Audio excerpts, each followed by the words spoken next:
Hello everyone, welcome back to Christian's Colloquy. I'm so glad that you could join me again this week.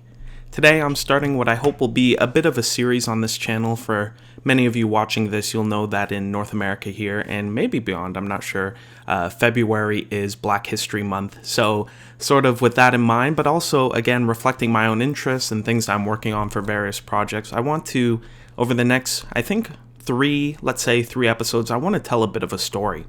The story will be of the missional spirit, the missional zeal, and the missionary activity of Black Baptists. So today there are many stories that I could talk about with Black evangelicalism, and I'll probably tell some more from around this same time period that we're going to dig into. But I want to tell the story of how Black Baptists, starting in Georgia, down in the deep south of the United States, brought the Baptist tradition and Baptist values and faith to first Jamaica, and then all the way to Cameroon across the Atlantic Ocean.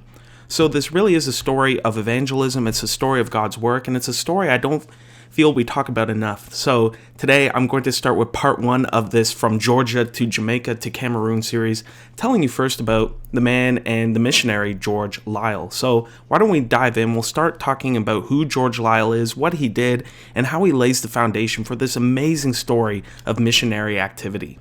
Let's dive in. So, for those who don't know, George Liele was born a slave in Virginia in 1752. So, there in the States, back when Virginia was one of 13, I should say, colonies that formed the 13 colonies, part of the British Empire. But shortly after his birth and his adolescence, in his younger years, I should say, he was taken to Georgia. It's while in Georgia in 1773, he was converted through the ministry of Matthew Moore. Matthew Moore was a pastor there in Georgia, and he was the pastor of a white church. This was George Liele's master's church, and despite that, it might be interesting that Liele himself became active in the church and was allowed to listen, allowed to learn, and was even converted under this ministry. Shortly after his conversion in the 1770s, he showed an aptitude and an interest in preaching, and he was quite quickly given license to preach to slaves who were in plantations there in Georgia, in and around the Savannah area, all the way through to South Carolina. So George Liele was immediately, shortly after his conversion, recognized, equipped, and licensed to preach the good news to fellow enslaved peoples. It was around this time that his master, Henry Sharp, who was a Baptist deacon, this is important, approved greatly of Liele's ministry. So he received support from both the slaves who were listening to his ministry and were receiving his ministry, but also the white people around him, his master, the white pastor. So already a remarkable story, but let's dig into a bit what makes his ministry quite noteworthy. In 1775, Liele was actually ordained and became the first ordained African-American Baptist pastor. This is a big deal. This was the first Black pastor for the Baptist tradition in the United States, and I think many of us would know of how Black Baptists really became quite a large and robust movement, and we could really speak of its origins in George Liele as one of the critical founders or critical pioneers of this robust tradition that is still powerfully with us today. It was from here, after being ordained, that he went on to plant the first African-American Baptist church in North America. That's what's pictured on your screen on the right side. It's in Savannah, Georgia. It's called First African there. But I should mention here, if you were to look it up on its Wikipedia page, I believe I'll put that in the description down below, that several other churches, Black Baptist churches, also claim the title as First African-American Baptist Church in North America. So a bit of dispute there, but many people recognize that George Liele's congregation, even if formally established and invested as a church a bit later, that congregation itself, the people itself gathering, that was the first African-American Baptist church in the United States. So, First African Baptist Church in Savannah, Georgia. It's now a museum. I'm not sure if there are services still there. I should have looked into that, but definitely a place you can visit and see firsthand. Moving on from there. So Liele, as you probably picked up on the dates, especially if you're an American or familiar with American history, this was right around the American Revolution when those 13 colonies fought a war for independence against the British Empire. And while as a Canadian I will remain neutral on the American Revolution in this video, I will just say that George Liele, like many other African Americans during that time, found themselves in a precarious spot.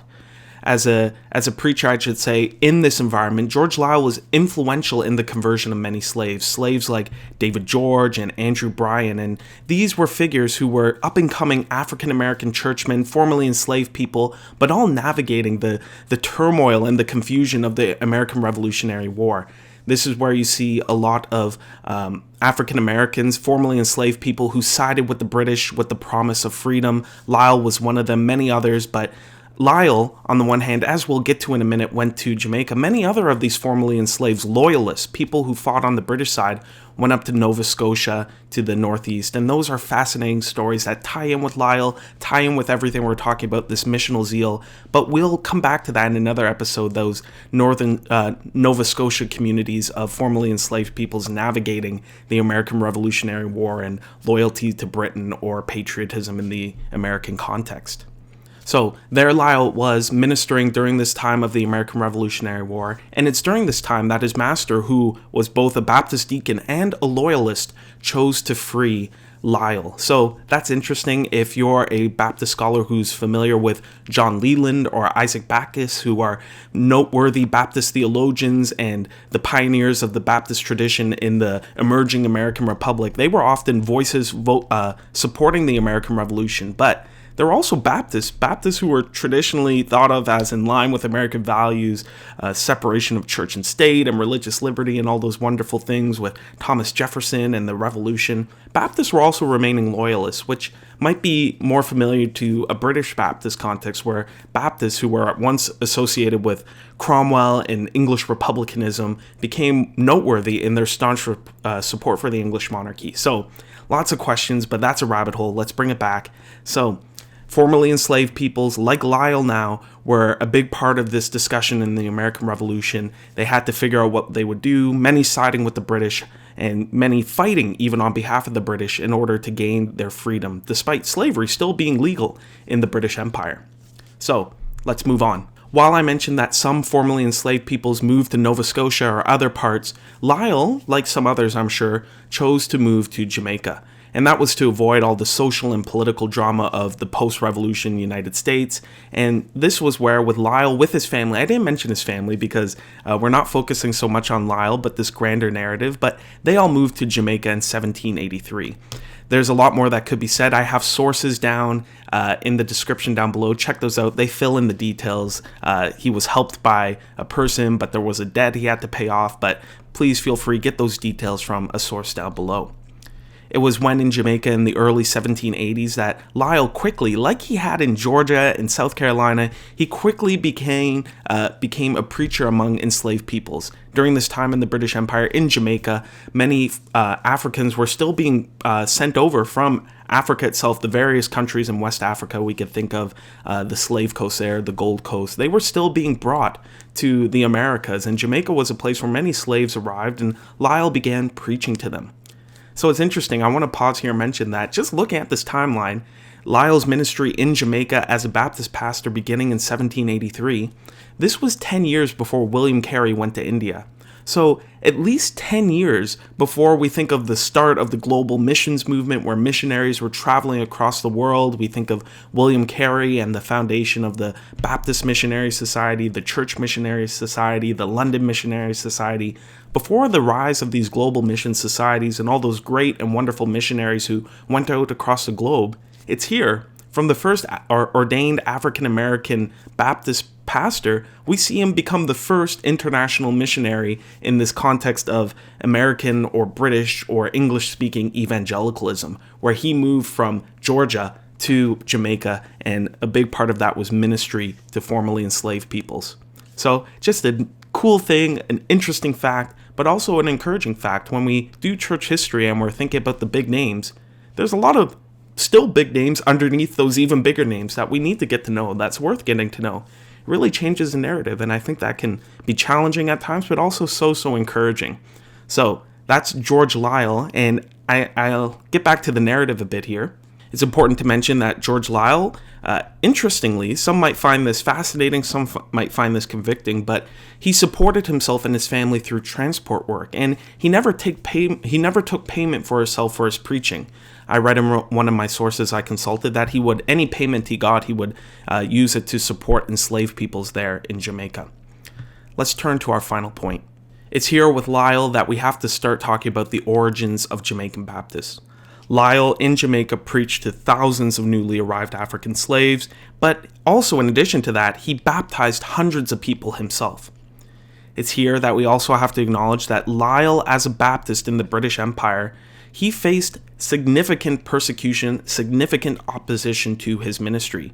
His public baptisms, which of course were a staple in Baptist ministry at the time, were especially aggravating to the planting elite, those planters who wanted to maintain the slave system, who wanted to continue to treat enslaved Africans as cattle, less than people, who wanted to control. They didn't appreciate the ministry, a growing and budding ministry of an African-American Baptist pastor who was proclaiming justice and liberty in the gospel of Jesus Christ and publicly baptizing people into the Christian faith.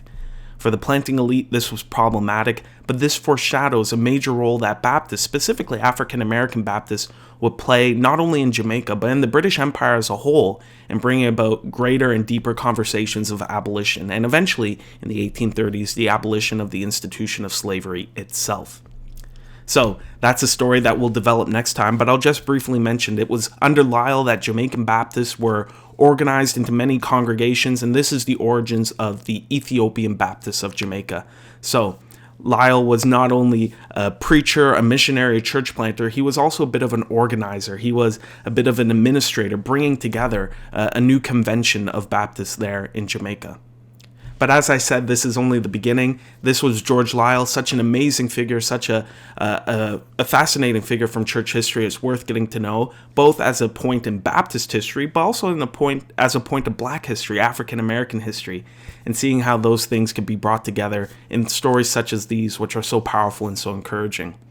But that's only the first edition of this new series talking about from Georgia to Jamaica to Cameroon. So today we got the Georgia bit down and the origins of Jamaica. Next time we'll unpack what the Baptist tradition looked like in Jamaica. We'll talk about how it related to the Baptist Missionary Society, the BMS, how it related to the question of abolition, and then we'll transition into that third and final part, how it was Jamaican, so Afro-Jamaican Baptists who eventually brought the Baptist tradition to Cameroon with the support of the BMS. Brilliant story, amazing story, encouraging story, and one we need to know more about. So I will do my little part and share it with you. And in the description, if you want to keep reading, please, I will leave a bunch of sources you could check out.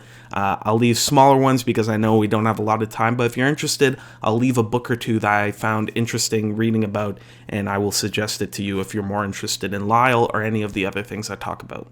Anyway, thank you for joining me here on Christian's Colloquy. I hope you found it fascinating, and I hope you will join me again as we explore more stories like Lie's, as we unpack this series, and as we dip into other topics. If you have any questions, comments, or suggestions, please leave them in the description down below. Reach out to me on Twitter, wherever else you can find me. I love to have a conversation as we unpack this history. But until then, take care.